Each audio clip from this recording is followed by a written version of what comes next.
আপনি দেখছেন news now, আমরা জানি কোনটা খবর।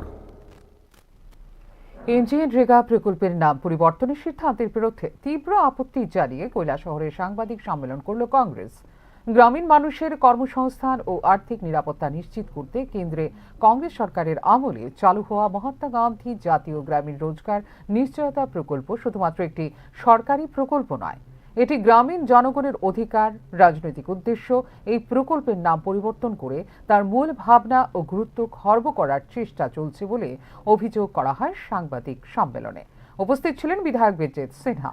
কংগ্রেসের কেন্দ্রীয় কর্মসূচির অংশ হিসেবে রবিবার থেকে দেশ জুড়ে এবং রাজ্যের পাশাপাশি 59 জেলাতেও 4 ঘন্টার প্রতীকী উপবাস কর্মসূচি পালন করা হবে বলে ঘোষণা করে কংগ্রেস নেতৃত্ব।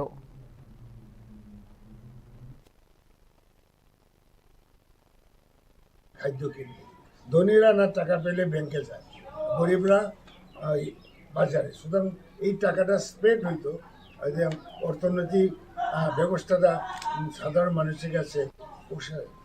যাই হোক, এটা তীব্র নিন্দা করি এবং অল ইন্ডিয়া কংগ্রেস কমিটি আগামীকাল থেকে দেশব্যাপী প্রত্যেকটা জেলায় আমরা 3-4 ঘন্টা ধরে প্রতীক অনশন প্রতিবাদ করব।